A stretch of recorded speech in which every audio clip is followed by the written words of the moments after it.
Bienvenue à vous tous. Nous sommes ravis de vous recevoir pour ce nouveau numéro de 300 millions de critiques. Nous sommes toujours à l'Institut du monde arabe et vous le voyez, malgré le milieu de l'automne, il fait un temps absolument magnifique. Vous avez probablement remarqué que l'une de ces brillantes chroniqueuses qui est derrière moi a des épaules un peu bizarres. Ce n'est évidemment pas l'aspect d'un régime particulier, mais c'est tout simplement la mode. Estelle Martin est une grande fan de mode. Voici donc le sommaire de l'émission et je vais retrouver Estelle et mes petits camarades.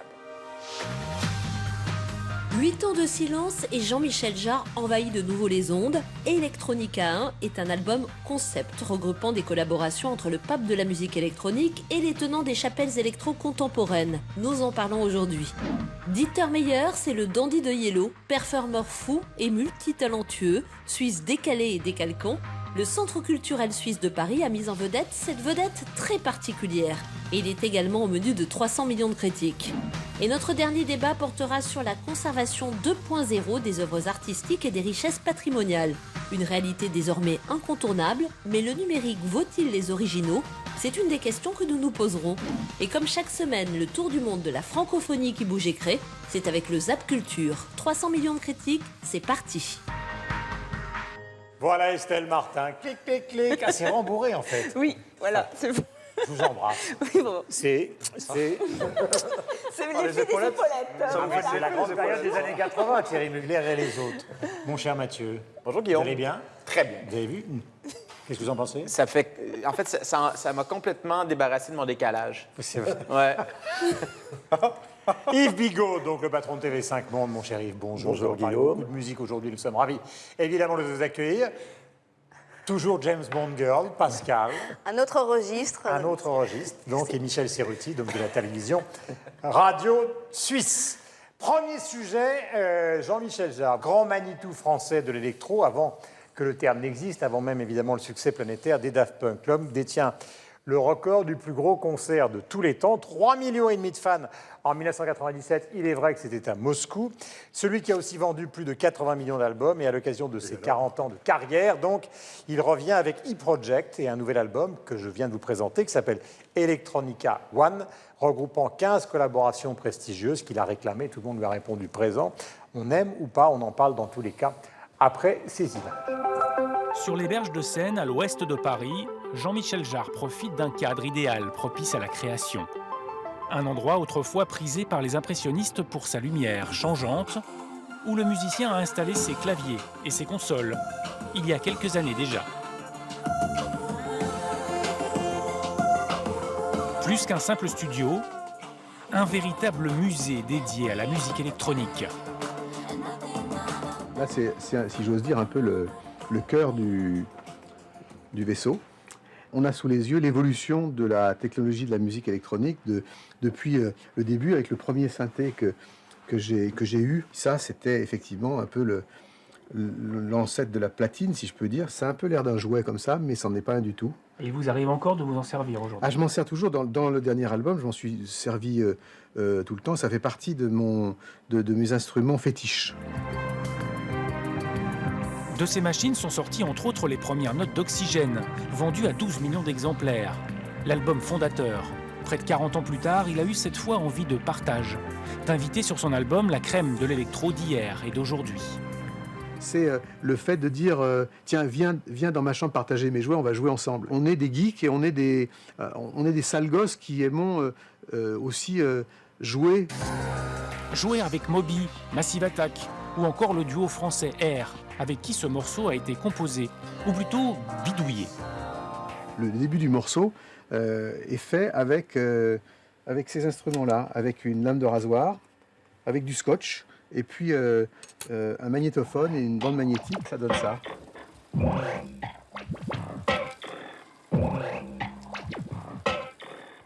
Et le dernier son du morceau est fait avec un iPad. 40 ans d'électro ainsi revisité, voilà comment Jean-Michel Jarre a renoué avec la composition, après 8 ans de silence.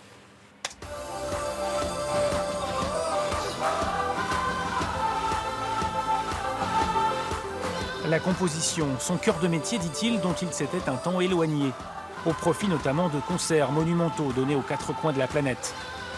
Un retour aux sources, en somme, pour ce pionnier de la musique électronique. Voilà, empoignons-nous autour de Jean-Michel Jarre. Est-ce que cet album vous a plu, mon chéri? Écoutez, Guillaume, c'est la réhabilitation extrêmement maligne de Jean-Michel Jarre à laquelle on assiste. Pour ses 40 ans de carrière, notamment la presse britannique, le magazine Mojo lui consacre 6 pages. Et c'est un garçon extrêmement intelligent qui a su s'entourer de collaborateurs prestigieux qui lui donnent une crédibilité qui lui a toujours fait défaut jusque-là.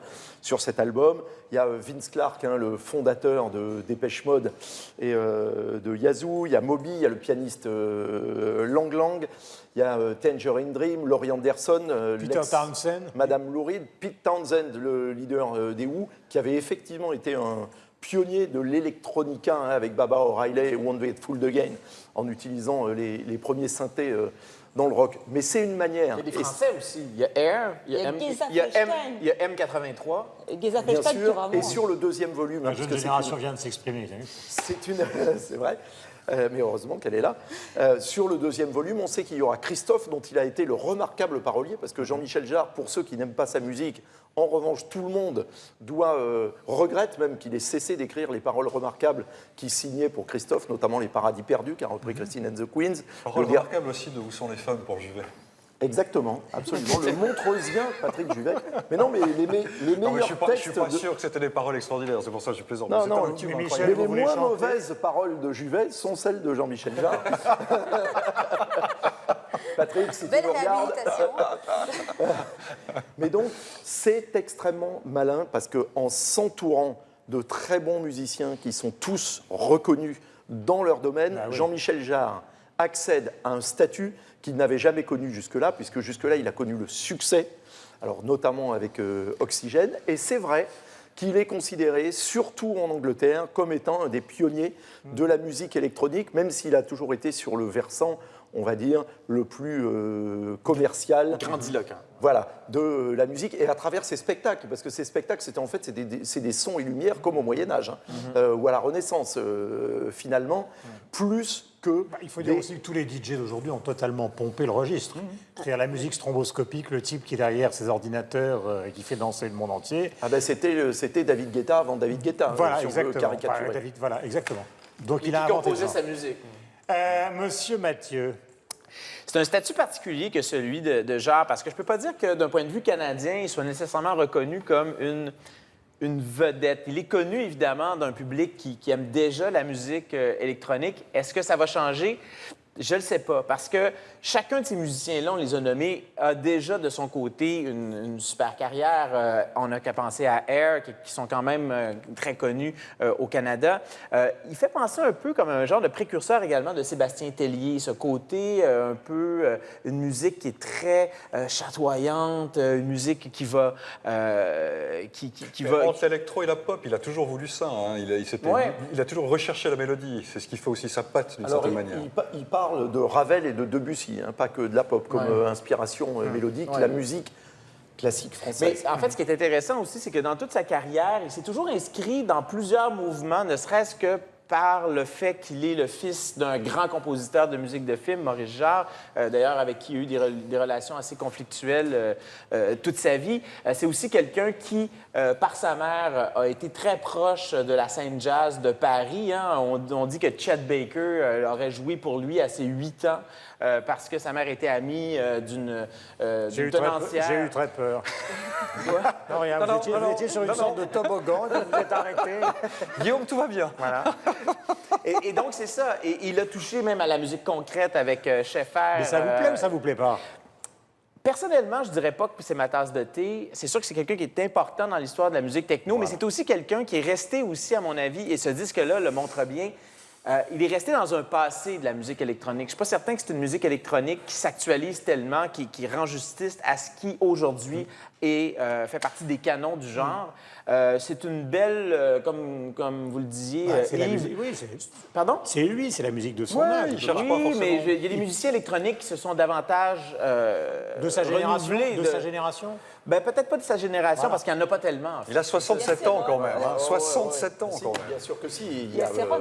il y a Kraftwerk, notamment. Il y a Yellow, Oui, mais ils n'ont pas mal dont on toujours parlera refait le tout à même. l'heure. Mais Kraftwerk, ils ont. Je les ai vus à la Fondation Louis Vuitton, c'est toujours. Alors, Oui, Alors, c'est ils jouent pas tout le temps la la même chose. mais quand Ah non, mais lui, Jarre a plus évolué que Kraftwerk. Kraftwerk joue le même répertoire Il joue depuis 30 ans. exactement le même répertoire qu'il y a 30 ans.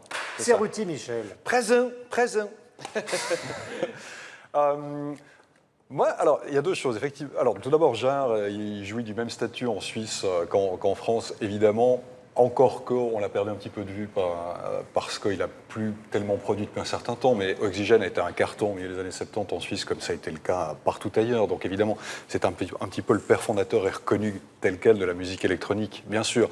Moi, la qualité véritablement, à titre personnel, que j'admire chez Jarre, c'est le fait qu'il n'a jamais dévié de la voie qu'il s'était tracée. Et justement, on parlait des paroles qu'il a pu signer pour d'autres chanteurs. Il s'est rendu compte que finalement, ce n'était pas véritablement ça qu'il voulait faire. Il aurait pu continuer à le faire. Il avait le talent pour le faire. Manifestement, ça ramenait de l'argent. Il avait du succès. Non, lui, ce qu'il voulait faire, c'était produire, composer sa musique, aller dans son monde. Il l'a fait, d'ailleurs, en sortant des sentiers battus, déjà au milieu des années 70. C'est comme ça qu'on a eu droit à Oxygène. En continuant de sortir des sentiers battus aujourd'hui, parce que je suis d'accord avec toi, Mathieu, c'est pas représentatif de la musique électronique d'aujourd'hui, mais c'est représentatif de sa musique. Quand on écoute ça, on se dit, oui, ça va avec Jarre, même si ça a 40 ans par rapport à Oxygène. Alors, dans ce sens-là, moi, je trouve que, voilà, j'aime bien les gens, j'aime bien les artistes qui sont fidèles à eux-mêmes, qui poursuivent une voie et auxquels on ne peut que rendre hommage, on va dire, de cette ténacité, de cette volonté, de cette vision. Et c'est le cas. Pour la musique électronique en soi, vous connaissez mes affinités avec le jazz et la musique acoustique. Moi, je regrette d'une manière générale le geste, le côté charnel de la musique acoustique, qu'on retrouve évidemment que difficilement, voire pas du tout dans la musique électronique. Donc ça parle un tout petit peu moins au corps, ça s'adresse plus à l'esprit pour moi, mais ça c'est mon côté un peu vieux. Vous avez jamais jammé avec des ondes Martenot, hein, c'est ça? Non, voilà. Alors, Estelle Martin, il y a des téléphones Android, il y a aussi des humanoïdes. Estelle, c'est à vous. Voilà, non, mais il a quand même fait tout un tour du monde aussi physiquement, parce qu'il a beaucoup travaillé, évidemment, parce que c'est facile aujourd'hui de travailler avec des ordinateurs, avec des La démarche, avec Skype, enfin vraiment. Ouais. Donc il essaye quand même d'avoir ce contact. Et après, moi, je suis tout à fait d'accord avec Yves dans le sens où il est très malin, parce qu'on retrouve vraiment des pointures dans l'électro, donc ça le légitime. On vous avait dit Moby, R, et moi, ce qui m'a le plus frappé, alors je citais Geza Felstein, parce que lui, vraiment, c'est l'un de nos... en France, c'est vraiment l'un de nos petits princes de l'électro, c'est très sombre, et il est allé le voir, et ça a été le premier titre qu'il a sorti, c'était ce duo avec Geza Felstein, et c'est là qu'on voit que Jarre, il sait où aller, il est tout à fait conscient de tout l'univers électro, et ça lui donne un côté tendance, moderne, ça rajeunit un peu aussi son auditoire. Je crois que peu de gens ont refusé. Hein. C'est quand même aussi une victoire pour lui, parce que tout le monde a dit oui et pratiquement immédiatement. Mais aussi, il ne faut pas oublier qu'il y a besoin de légitimité de la part des jeunes musiciens, puis il n'y en a tellement pas des vieux musiciens, entre guillemets, qui font de la musique électronique que, mettons, les pères fondateurs, on se tient proche d'eux. Hein. Pascal. Alors chez nous, c'est une star aussi. Alors, il a fait le tour du monde, c'est vrai, mais il n'est pas encore venu en Belgique. À Bruxelles, on ne sait pas où on le mettrait, parce que s'il faisait un méga concert sur la Grande Place, il n'y aurait pas assez de place. Parce que 3 millions de personnes, comme à Moscou, 3 millions de personnes venaient écouter Jean-Michel Jarre, je crois que c'est un tiers. Voilà, c'est un tiers de la Belgique. Donc c'est drôle. Accueillez-le à Waterloo. Oui, voilà. Excellent. Voilà. Non, donc voilà. Mais moi, personnellement, je trouve qu'il commence à ressembler à sa musique. C'est-à-dire que ça devient répétitif. Ses projets, je suis désolée, mais voilà. Alors, c'est un pionnier. C'est un pionnier, c'est vrai. On ne peut que reconnaître son audace et son habileté à faire du business et à faire des méga-concerts comme personne. Mais franchement, là, voilà. Moi, je trouve que... Il a tort parce qu'en fait, vous savez que ce sont les Belges qui ont été sacrés meilleurs DJ. Oui, je sais. Exactement. Donc vraiment, Jean-Michel, il faut qu'il aille voir Dimitri Vegas. Nous, on est complètement blasés et on l'invite pas. En fait, on l'invite pas. Mais en même temps, on peut aussi voir ce disque comme une sorte de passation, de rite de passage. C'est-à-dire que voilà, le père fondateur passe le relais à la jeune génération qui n'en a peut-être pas besoin d'ailleurs. C'est peut-être lui qui se leurre dans cette nécessité de le faire. Mais une sorte d'adoubement, de reconnaissance et d'adoubement. On peut aussi le voir comme tel. Donc c'est une sorte de petite pierre angulaire ou de pierre historique qui est posée quelque part. Voilà, l'album donc s'appelle Electronica. J'ai coupé la parole à l'album. Comment? J'ai coupé la parole à Yves, pardon. Pardon, vous vouliez rajouter quelque chose? Non, Le chef a toujours quelque chose à dire de plus important que les autres. Cher Yves Bigot. Il faut rappeler que Jean-Michel Jarre a aussi succédé à Robin Gibb à la présidence du CISAC, qui est donc l'organisme international qui fait respecter et collecter les droits d'auteur sur la planète. C'est un job, c'est un job important, par ailleurs, en dehors de son travail de Et musicien. vous savez aussi, en terminant, qu'il y a un DJ de Québec qui fait maintenant partie de son équipe de production, donc qui a marqué la scène électro à Québec dans les années 90, début 2000, Marc Auger, qui maintenant travaille avec Jean-Michel. Donc, il y a un petit côté francophonie. C'est très TV5 Monde, finalement. Et maintenant, un détour sur les réseaux sociaux avec un tweet de Sylvie, qui est fan de Jean-Michel Jarre et qui le dit.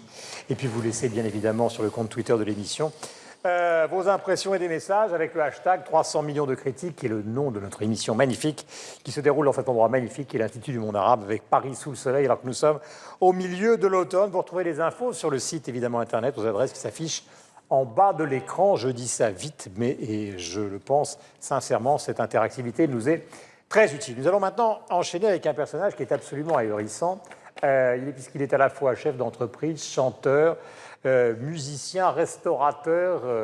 Je crois même qu'il a, si ma mémoire est bonne, une sorte d'estancia au fin fond de l'Amérique latine. Un ranch immense. Voilà, c'est un dandy punk de l'aventure musicale, de Yellow à ses performances artistiques. Vous allez peut-être, pour certains d'entre vous, découvrir son nom. Il s'appelle Dieter Meier. Nous allons nous amuser à juger celui qui se joue de tout, qui est un d'artiste en dehors de ses activités extra-artistiques aux multiples facettes en Suisse, qui nous permettra donc d'élargir le débat à ceux qui lui ressemblent peut-être dans la francophonie. Dieter Meier et ses amis qui se retrouvent jusqu'à la mi-décembre pour fêter le 30e anniversaire du Centre culturel suisse de Paris. Pour ceux qui connaissent très mal cet artiste, voici donc un sujet de nos amis de la radio-télévision suisse. Voici un bien fier gentleman farmer, le reconnaissez-vous ? Et oui, c'est bien le même homme qui faisait le punk à la Rote Fabrik à la fin des années 70. Dieter Meier. Celui qui deviendra chanteur de Yellow, l'un des premiers groupes de techno. J'ai toujours voulu fabriquer quelque chose et le vendre. Il y a en moi, pour ainsi dire, un entrepreneur raté. L'entrepreneur raté a pourtant bien réussi. Les vins et le bœuf bio qu'il produit en Argentine sont très appréciés outre Sarine. Dieter Meier les écoule aussi ici, dans son restaurant à Zurich.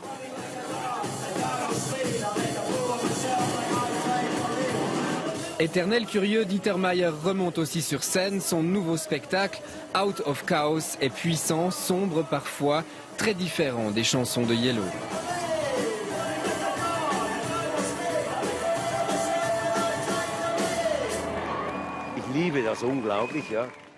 J'adore ça. Dans le fond, je suis resté un punk qui n'a pas vraiment pu s'exprimer jusqu'ici. Sa projection sur les chutes du Rhin l'été dernier le montre. Dieter Meier aime se remettre en question. Ma devise est une phrase anarchiste. Une phrase attribuée à Jésus de Nazareth. Devenez comme les enfants.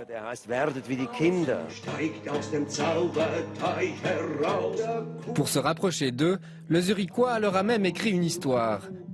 Bref, même la relève semble assurée. Ça vous a plu ? L'impassible présentateur que je suis a un coup de cœur pour ce Dieter Meier, car voilà un personnage qui nous manque ô combien en France, même si des gens comme Gainsbourg ont approché cette forme de dandisme. En tout cas, Dieter Meier est un personnage qui existe peu sur la planète de la musique. Et on va commencer évidemment par vous, Michel, puisqu'il est suisse. Je le disais tout à l'heure, c'est vrai qu'il est, comment peut-on dire, il fait des choses totalement différentes, tout en gardant une ligne d'intervention culturelle qui, elle, est vraiment marginale et assumée comme telle. Mon art est volontairement dépouillé de tout sens. Pour moi, la quête de sens est ce qui rend la vie insupportable et je la trouve superflue. Pour profiter de la vie, il est important de faire des choses sans but. Voilà, je crois que c'est une phrase qui résume bien Dieter Meier. C'est vrai que c'est un bonhomme à nul autre Pareil, il n'y en a pas d'autres en Suisse. Alors, effectivement, dans le monde, je ne pense pas non plus. Il fait de la musique, il est entrepreneur, il a un ranch de 2200 hectares en Argentine, il produit de la viande et du vin bio qu'il vend Il a ensuite été dans son champion de restaurant. golf. Il était membre de l'équipe suisse de golf, il était joueur professionnel de poker, il a réalisé le clip d'Alphaville à l'époque Big in Japan, il a réalisé des films, Yellow, The Race, Oh Yeah. Bref, il a exposé au MoMA, il y a des photos qui sont exposées au MoMA à New York, au Kunsthaus de Zurich. C'est un fou furieux, c'est un type qui est plus grand que nature, c'est un dandy, c'est un provocateur, et en même temps, tout à fait. Guillaume, ce qui est impressionnant, c'est qu'il y a quand même une ligne de conduite. C'est toujours Dieter Mayer, quoi qu'il fasse. Et en ce sens-là, voilà, c'est la patte d'un très grand artiste, je trouve. Mais c'est vrai qu'il n'y a pas de comparaison. Moi, je connais personne, en tout cas en Suisse, c'est même plus loin, qui soit capable de faire tellement de choses différentes et de rester lui-même. Attendez, parce qu'on va parler évidemment de l'impact de ce type de personnage et ce qu'il existe dans d'autres endroits de la francophonie, mais en Suisse, est-ce qu'il est reconnu comme un personnage central, comme l'était par exemple, ce n'est pas du tout pareil, hein, mais comme Gainsbourg à un moment en France, c'est-à-dire à la fois dans la culture populaire et dans le dandysme marginal? Oui et non. Là, je pense que ça a trait à la spécificité suisse, c'est-à-dire qu'on est moins dans l'emphase pour reconnaître, pour mettre des gens sur un piédestal. En plus, lui aime beaucoup être dans la lumière, il le fait très bien, il aime bien jouer à ça. Et imaginez par exemple que je sois sur un tire-fesse en Suisse, par exemple. Ouais. Hein, si je vais demander au type, et si je dis Dieter Mayer connaît, ils ne connaissent pas. Mais bien sûr qu'ils vont connaître qui est Dieter Mayer, mais si vous avez Dieter Mayer sur un tire-fesse en Suisse, je ne pense pas qu'il y aura un attroupement de 100 personnes. Mais ça, c'est une bonne chose pour tout le monde, surtout pour lui. Donc il y a quand même une reconnaissance. Mais bien sûr, non, il y a une vraie reconnaissance, mais en même temps, je ne sais pas si c'est l'artiste qui viendrait tout de suite à l'esprit des journalistes ou des gens de culture pour représenter la Suisse, parce qu'il a un parcours qui est tellement éclaté, qui est tellement international.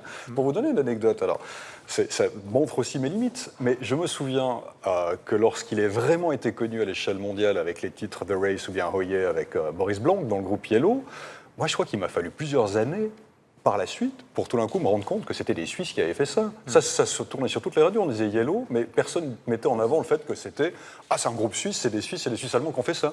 Est-ce qu'il y a des gens qui ont... alors, on va évidemment parler de lui, mais il faut faire le lien entre lui et les autres, parce que est-ce que sa singularité trouve des équivalents en Belgique, en France, Yves, au Québec ou chez les humanoïdes associés? Moi, je suis très jalouse, parce que je pensais que la Belgique avait quand même le monopole des hurluberlus et des dandy punk, enfin, je veux dire, des gens un peu déjantés. Et là, vraiment, je suis très jalouse que vous avez un phénomène, mais absolument unique. Ouais. C'est un fou furieux. Ah non, complètement. Moi, je ne connaissais pas du tout. Pardonnez-moi, Pascal, je trouve que le mot punk ne lui est pas du tout...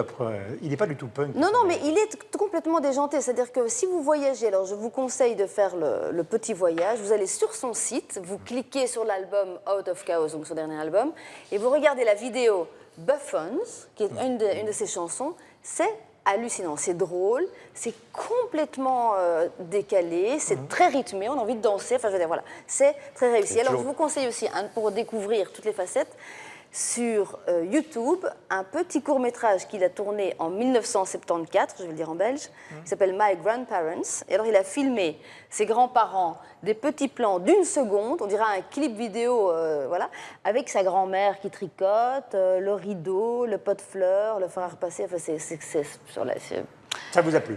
Ça m'a plu, c'est-à-dire que c'est inconcevable que ça existe, et il l'a fait, et il le montre, il en est fier, c'est drôle, vraiment à découvrir. Ouais, Un artiste Yves, multifacette.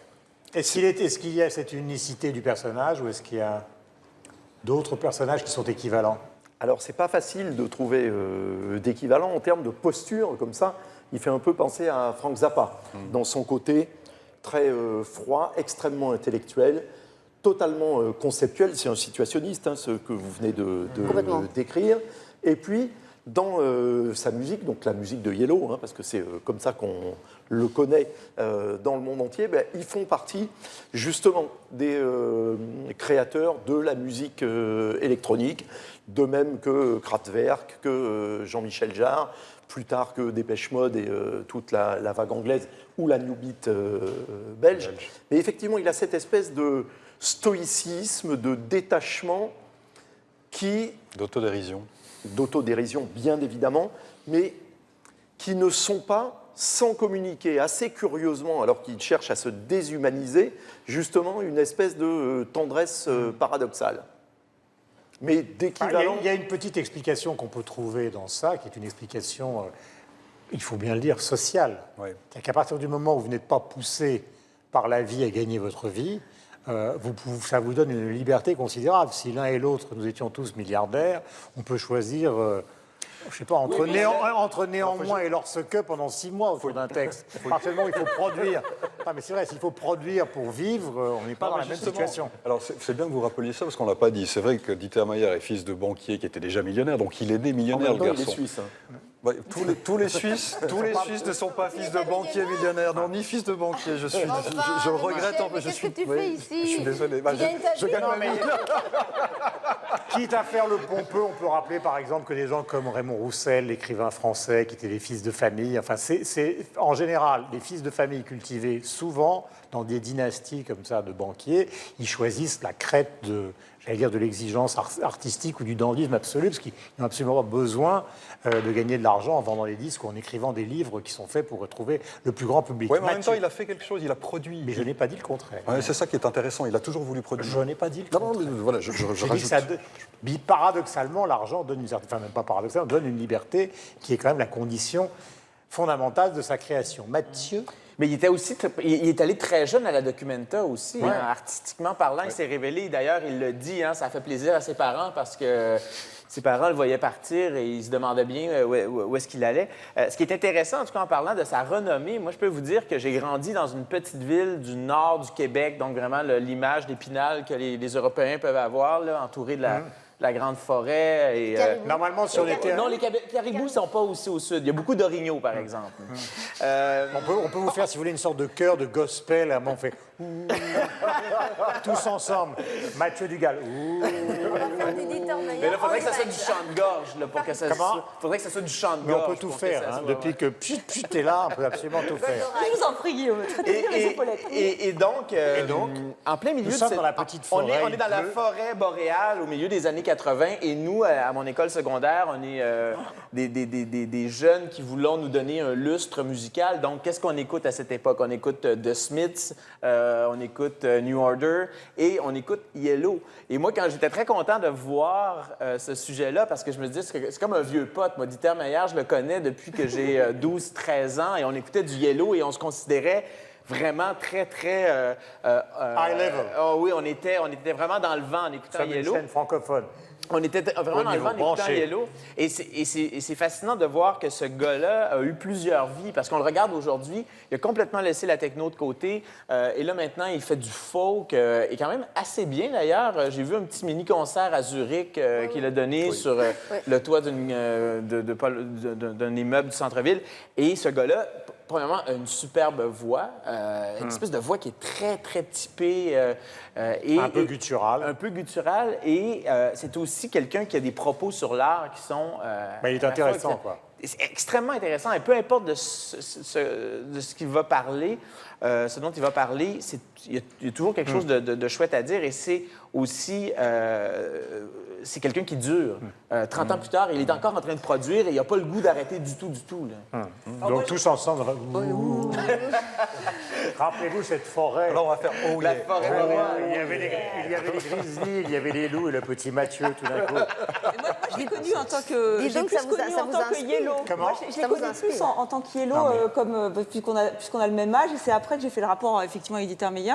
Et c'est là que je remercie aussi le Centre culturel suisse, parce qu'ils ont fait une petite exposition où il y avait les clips de Yellow. Et surtout, il rappelle son côté performance, qui est assez impressionnant, qui est drôle, qui est toujours drôle. Comme vous dites, il reste toujours erratique. Et pas hiératique plutôt que erratique. Oui, et à un moment, il se tient devant une grande soirée, il a un pistolet et c'est marqué « Cet homme ne va pas tirer ». Et il reste imperturbable et les gens le regardent. Et il y a plein de performances qu'il a fait à New York notamment. Et ça, ce côté d'Dieter Mayer, je connaissais C'est comme moins. ça qu'il a commencé pour les performances. Et vraiment, et ça, c'est vraiment, et ça me fait penser après à ce grain de folie que vous avez les Suisses, parce qu'ils ont un grain de folie, il faut le dire, parce que Thomas, Mais caché. non mais Thomas Caché. Hichhorn par exemple, Nous, on le montre, Non, eux, c'est caché. pas forcément caché, parce que là, il y a plein de jeunes performeurs qui sont aussi plasticiens, qui sont exposés au Centre culturel suisse, et on voit que vous êtes un petit peu barré, on peut le dire. Et moi, j'avais rencontré Thomas Hichhorn, alors Hirschhorn, qui n'a pas du tout le look dandy, non. mais qui est lui aussi allumé. Je rappelle Il a qu'il a un fait vrai quand même univers. un squat géant au Palais de Tokyo. Moi, j'ai pas vu des plasticiens français transformer le Palais de Tokyo C'est en vrai. immense squat avec Mais des... alors lui, il tient un discours politique que tient absolument pas Dieter Mayer. Oui, Et qui n'est effectivement. pas Il y en a très qui est beaucoup apprécié plus, par les politiques suisses. Comment? Et qui n'est pas très apprécié toujours pour les politiques suisses. Parce qu'il leur demande peut-être en plus des subventions. Bah, ça après il les coupe quand on... Lui, il n'était pas né de... non. Non, Ses de parents tout cas, sont pas des banquiers. ça donne tout ça très envie d'aller visiter le Centre culturel suisse à Paris pour ses 30 ans, qui sortira mi-décembre un ouvrage de référence de son histoire, ce qui est quand même important.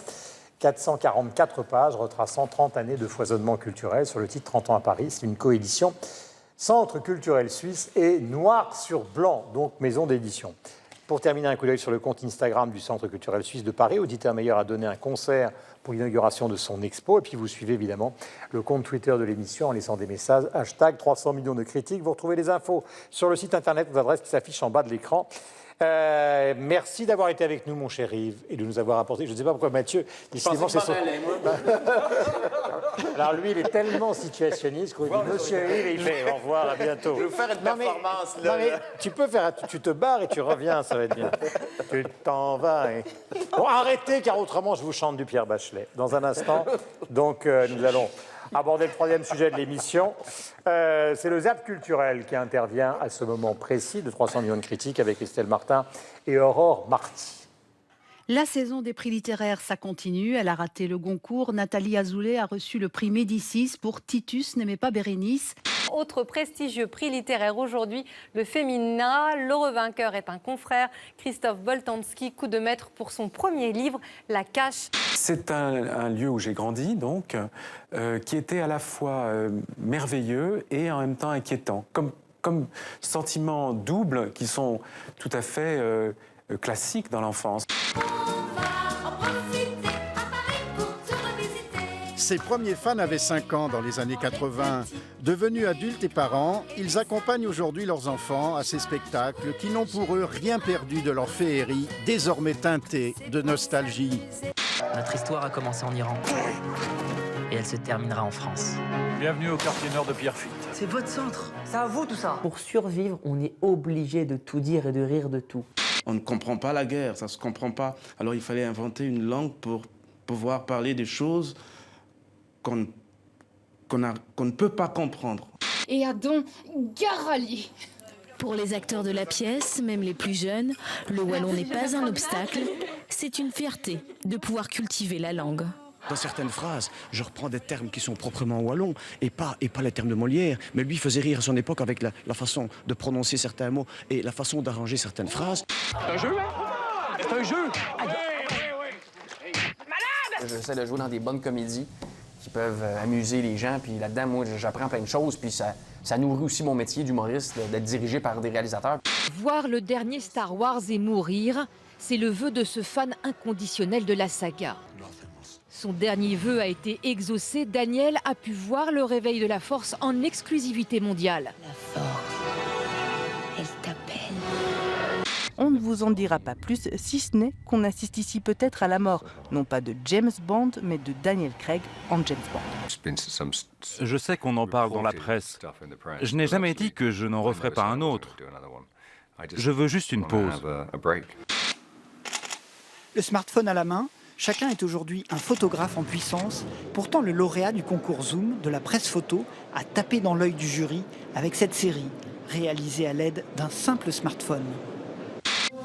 Précurseur de l'autopromotion et du selfie, Jean-Étienne Lyotard s'était rebaptisé le peintre turc. Ses œuvres sont à redécouvrir jusqu'au 31 janvier à Londres. C'est l'une des pièces maîtresses d'Auguste Rodin. Après un nettoyage en profondeur, elle retrouve le musée. L'album permet de découvrir le passé, les secrets de Felicity, tout ce qui n'est pas dit dans la série d'origine. Mais pour assurer le lien, le dessinateur devait préserver sa plastique exceptionnelle et trouver la recette de la femme fatale. Je fais du modèle vivant depuis plusieurs années et j'ai des options concernant effectivement les critères qui font qu'une fille serait jolie. C'est un énorme travail de proportion. Reconnaissable au premier coup de crayon, Robert Bidochon. Sa femme, Raymonde. Un couple qui offre une image déformée du français moyen, c'est dans le Larousse. 40 ans que Christian Binet les dessine et il ne s'en lasse pas.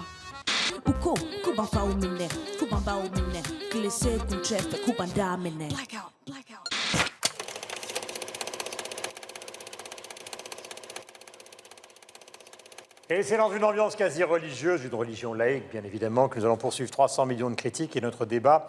Le dernier qui porte sur la conversation, ou plutôt la conservation 2.0 des richesses patrimoniales. C'était vraiment un sujet majeur.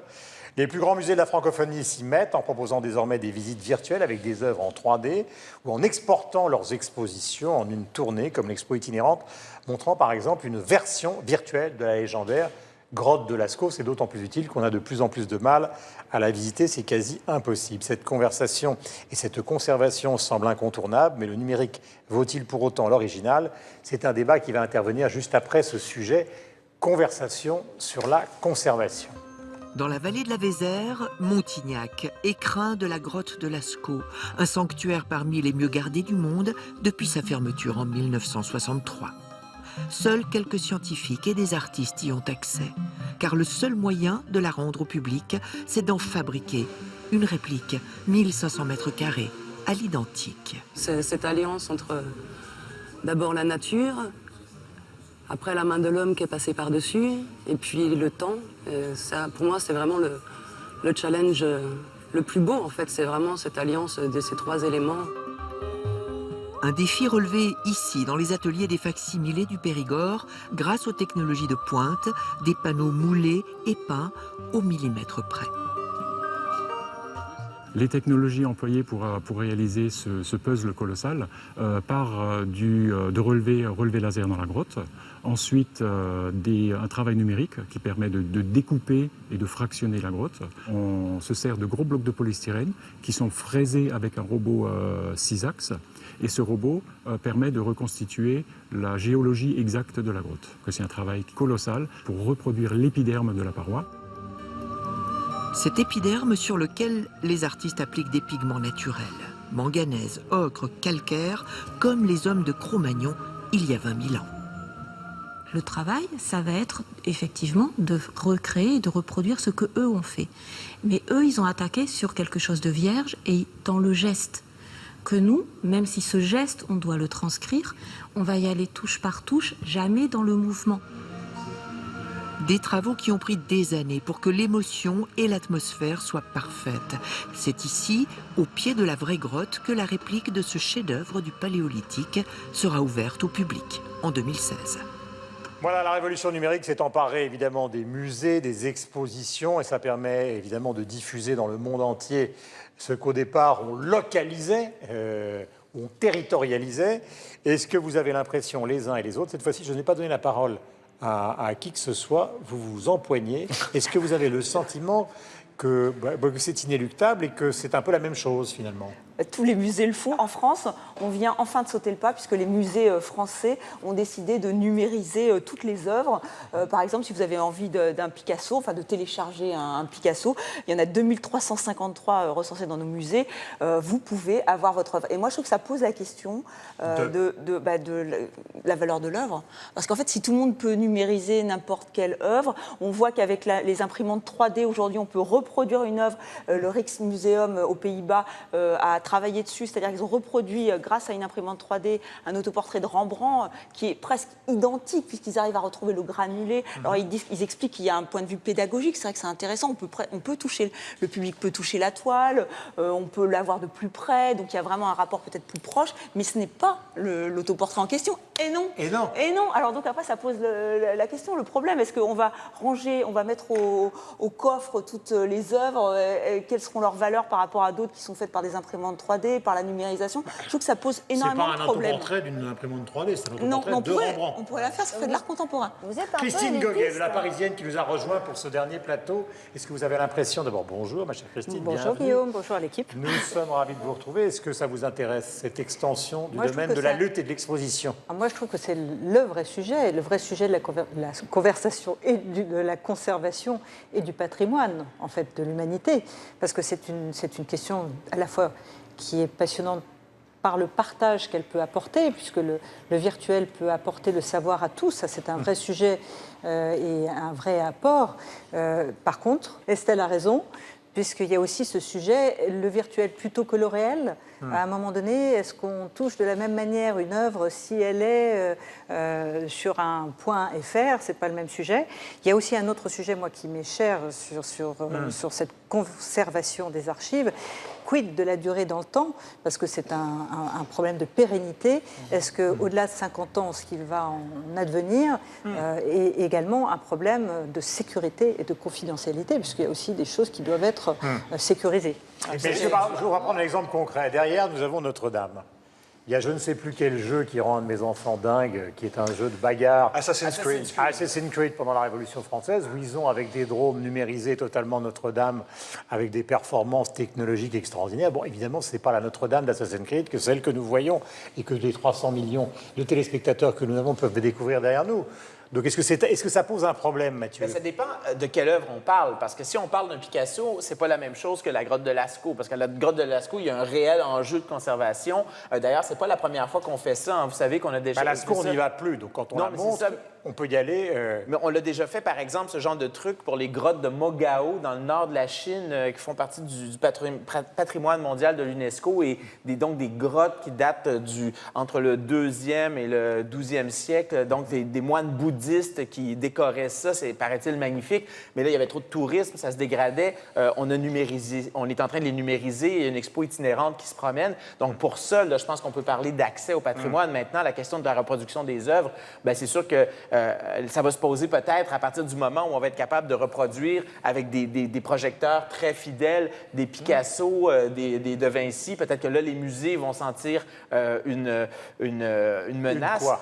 Mais une menace de quoi? Une menace parce que est-ce qu'on va aller dans un musée si, par exemple, là, on n'a même pas parlé de réalité virtuelle, mais imaginez si on peut proposer, par exemple, des immersions totales dans des musées. On va à la Chapelle Sixtine, on va au Louvre avec des lunettes de réalité virtuelle. C'est comme si on y était. Mais on n'y est pas. Mais c'est ça, mais peut-être... C'est ça la conscience du monde. Le problème, c'est qu'on n'y est pas. Oui, mais on le sait. Oui, mais cela dit...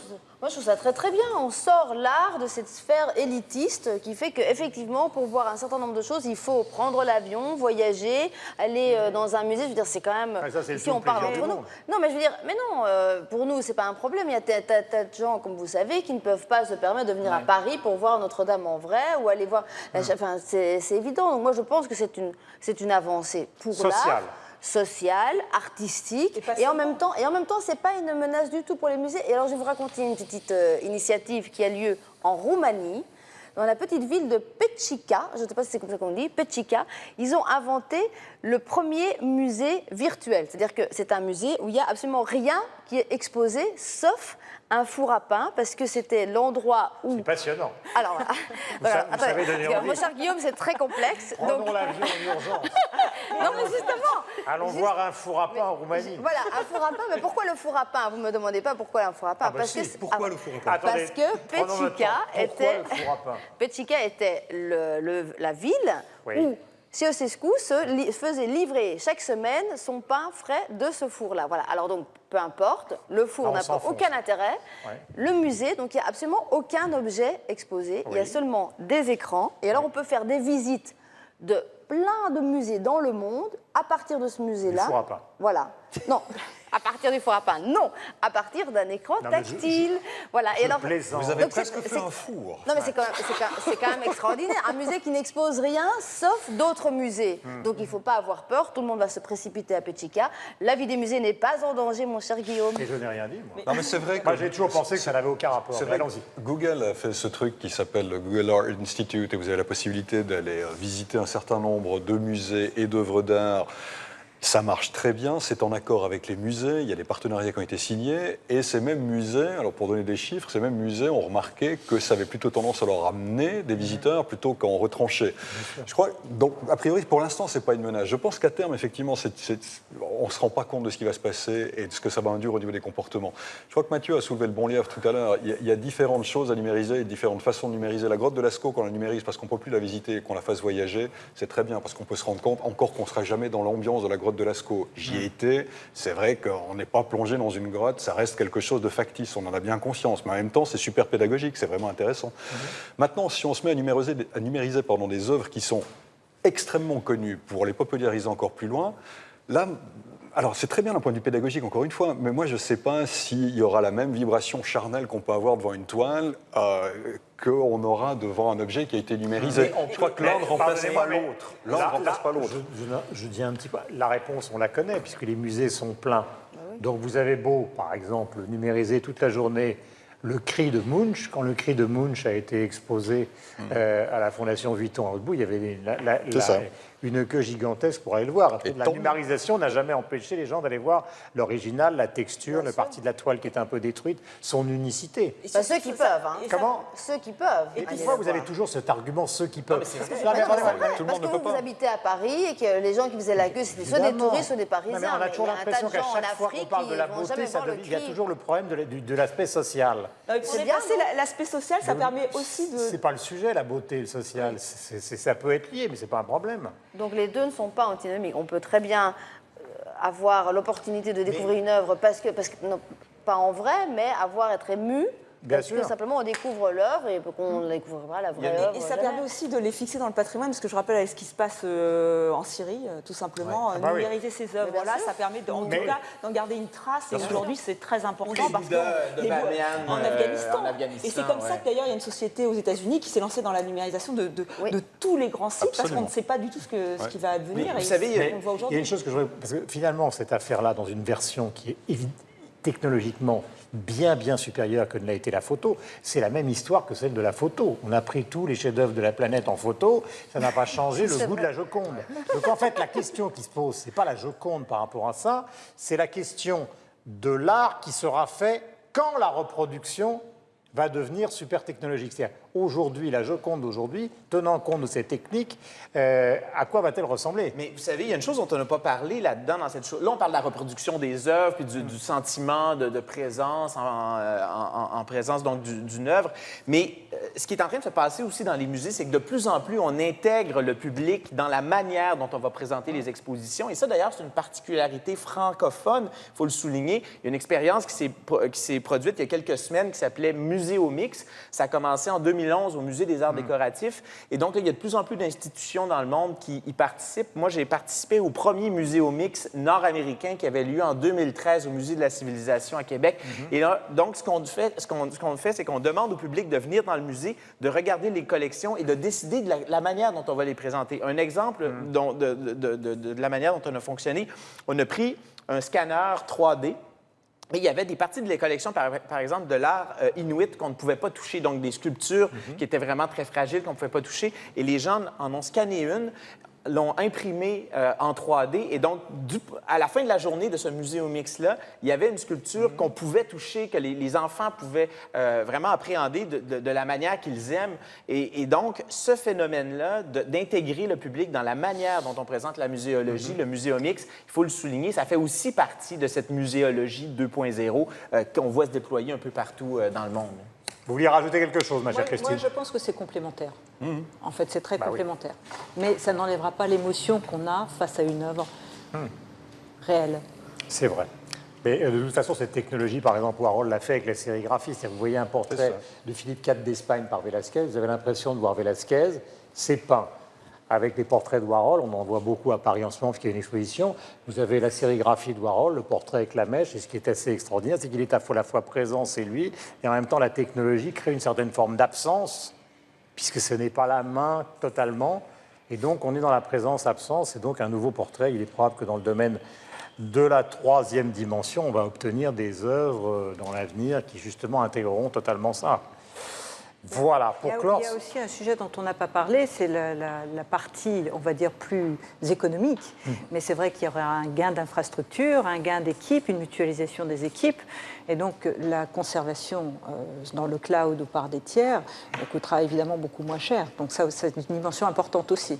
Pour clore ce débat futuriste, un tweet du musée d'archéologie de Saint-Germain-en-Laye, nous avons tous été, à propos de la numérisation des œuvres et des collections des musées français, et la numérisation des objets du musée en 3D. Et puis vous nous suivez bien évidemment sur le compte Twitter de l'émission.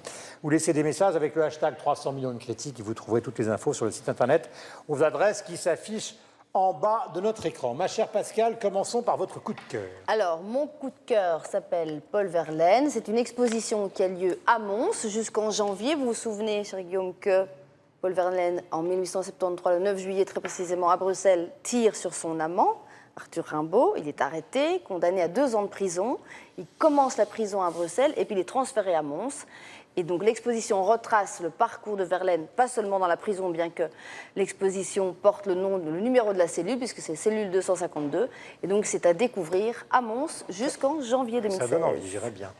Michel.